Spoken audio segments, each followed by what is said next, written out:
Now, as I said, consensus can follow conflicts, but it doesn't always happen. And ending conflicts, particularly if one side wins in a major way, can actually be harmful to redistribution. And we've seen that recently in the case of Sri Lanka. Or it can lead to denial, which I think is the case in Rwanda, where you're not allowed to even measure horizontal inequality, and where, in my view, if you'd put the bits and pieces together, horizontal inequality is worsening. So that's quite a dangerous situation.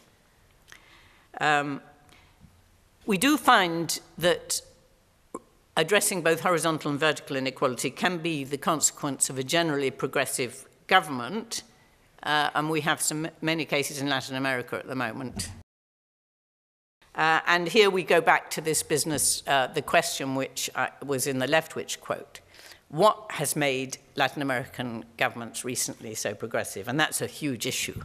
But, you know, if we're going to do it very quickly, if you look very quickly, it has been a long-term struggle of workers and peasants and so on to get political power. So it's a long-term thing, and it has not been at all anything to do with us outsiders. It's been an internal struggle.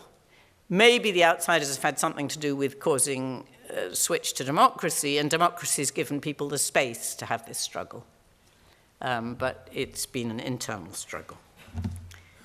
Now, this is just to show you that the percentage of people approving redistribution across groups in 4 African countries that we looked at varies hugely. This was from an attitude survey. And you find that in Nigeria, it's as low as 1/5. And it's not so surprising if we know about Nigeria, and we know that the critical issue and problem is the North-South issue, and this huge country and a lack of sense of identity across the country as being common citizens. Kenya is a bit better. Now, Ghana is famous for being a very unified country where the national project was, and Nkrumah introduced the national project right from independence, and that's always been upfront and has a high proportion of approval. Uganda, I'm a little bit puzzled by that very high figure.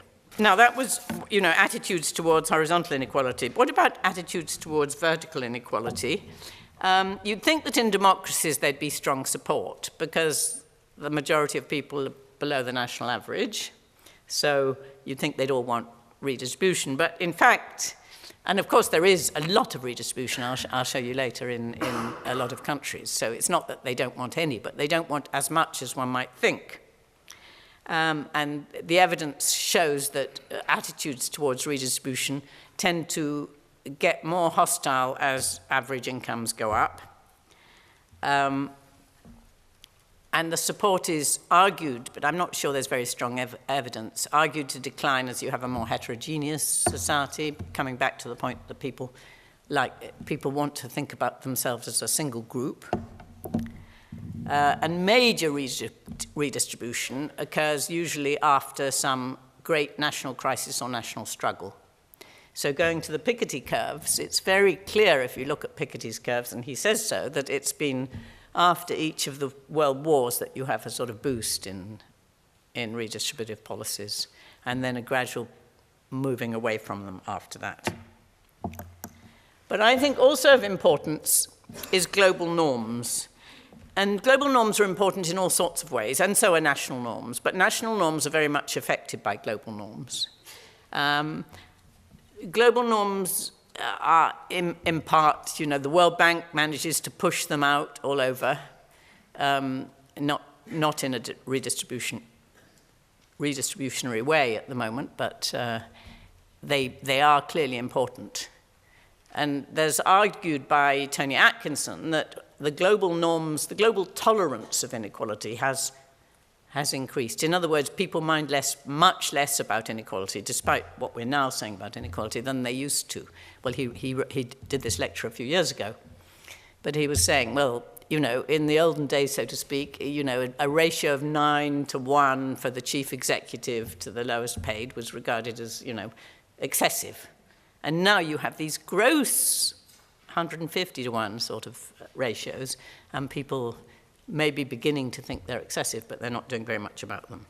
So I feel that global norms are important, and I feel that our task as a sort of academic community is to contribute to the formation of global norms, or as a policy-making community is to contribute towards the formation of global norms, and that these do affect policy in all sorts of direct and indirect ways.